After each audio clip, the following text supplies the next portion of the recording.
Good day everyone. Welcome to King Saud Medical City. I'm Edna Mobila Margalio, Specialty Manager in OR and PACU. I will use clinical teaching strategy for my topic in aseptic technique. What do you know about aseptic technique? Aseptic technique is important in preventing the transfer of microorganisms into body tissue.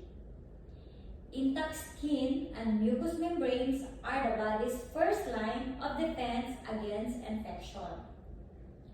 A break in the integrity of this defense creates a portal of entry for microorganisms causing infection.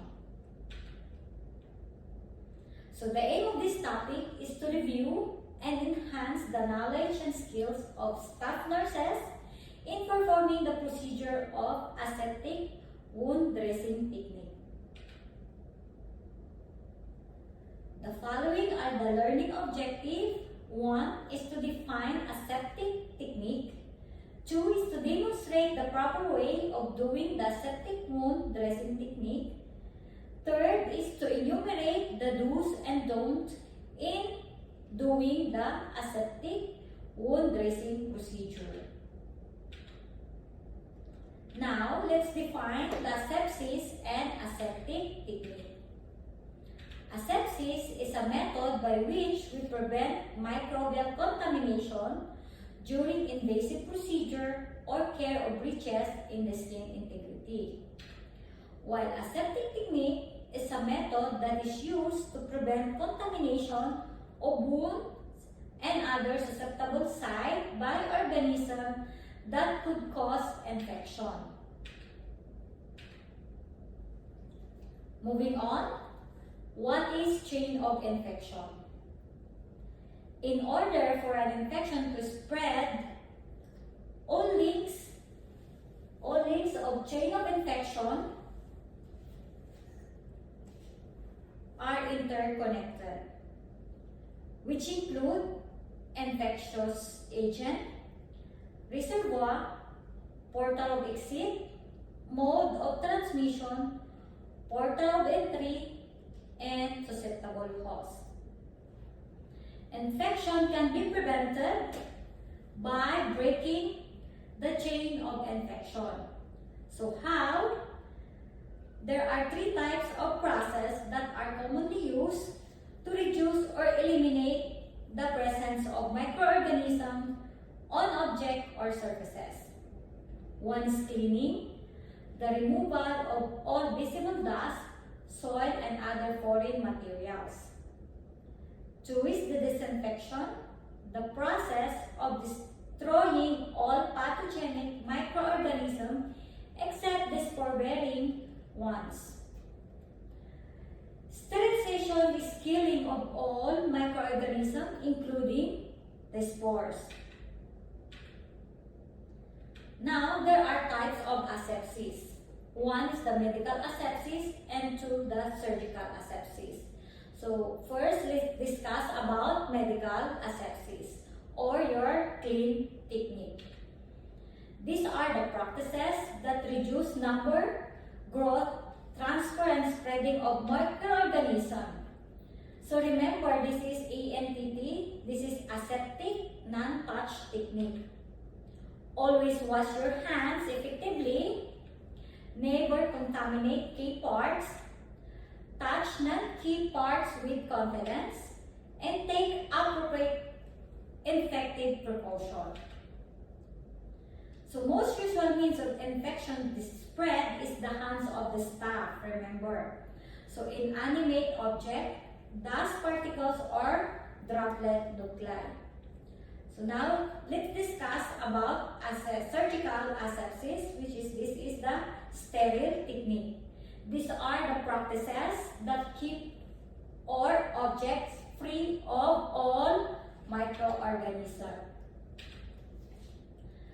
Aseptic technique, wound dressing. So there are 3 phases. First is the preparatory phase. Of course, you have to check the doctor's order. Next, perform patient assessment, of course, and prepare the patient physically and psychologically. Next, of course, you have to screen the bed and position the patients comfortably so that the dressing is easily accessible without overly exposing the patient, remember. Next is disinfect the trolley first.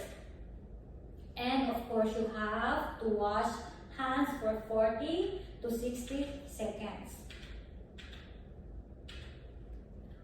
And put on mask and a disposable plastic apron as required. Next, prepare the materials or supplies that you need.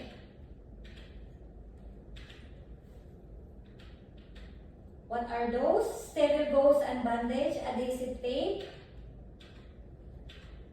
swab, hand sanitizer, disinfectant,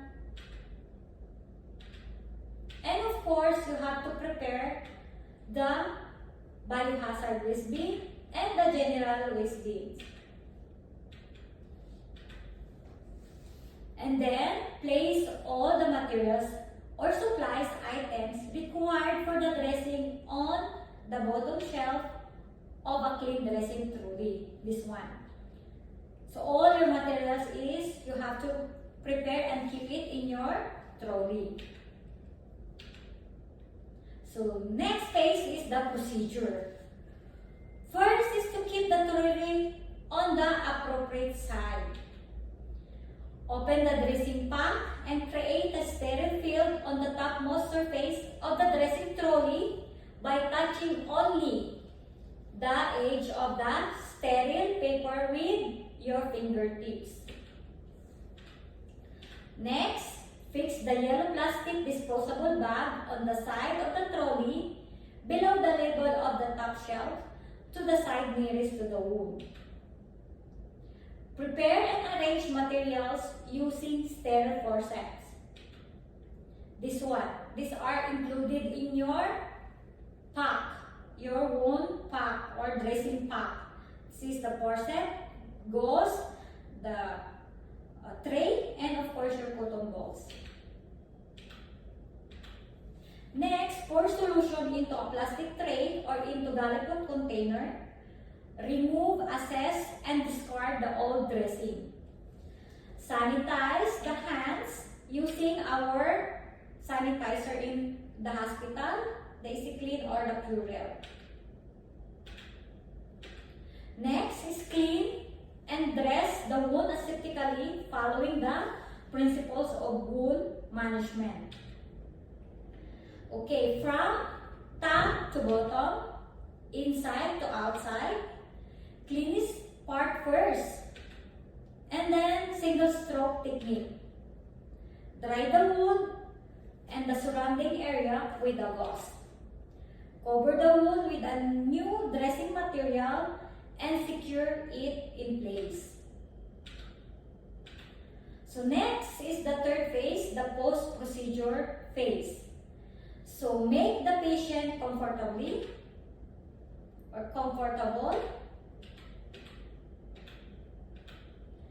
Dispose all soiled dressing and supplies items according to waste management protocol.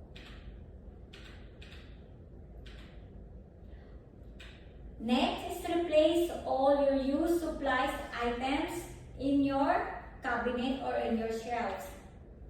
Disinfect the trolley. Wash hands for 40 to 60 seconds. And of course, you have to document. Okay, now let's go for do's and don'ts. So do's in aseptic wound dressing. Check the doctor's order before doing the procedure. Prepare the patient physically and psychologically and perform patient assessment. Do proper hand hygiene and use appropriate PPE. Always disinfect the dressing trolley before and after use. Clean and dress the wound aseptically following the principles of asepsis and wound management. Dispose of soil dressing and equipment according to KSUMC Waste Management Protocol. Collect a specimen for a wound culture swab only after cleaning the wound with a normal saline solution first. And of course, document after doing the procedure. Next, the don'ts in aseptic wound dressing. As much as possible, do not use other table. Only dressing trolley is allowed. Do not open excess sterile equipment like gauze or dressing pack. As much as possible, complete all necessary materials that you may be needed for the procedure before donning on the PPE. Remember that. Do not open the cabinet or drawers or answer phone calls or touch the curtain with gloved hands. Do not use the same PPEs for all patients and do not go outside the dressing room while wearing PPE. Do not touch your mask while doing the procedure, especially if you want to talk in between. Do not keep the open sterile dressing pack for a long period. Why? Or if open it, you have to cover the dressing set with a sterile towel to prevent contamination. Do not do the procedure without folding your shirt, sleeves, and without removing your jewelries. Remove your watch, your bracelet, and your rings. Okay? Next. Okay, so this is the discussions. So all this one, we have to, this video, I prepared a video for you and I will share for all of you to be your reference. So if you have any question, please do not hesitate to ask now. So if nothing, okay, so that is for today.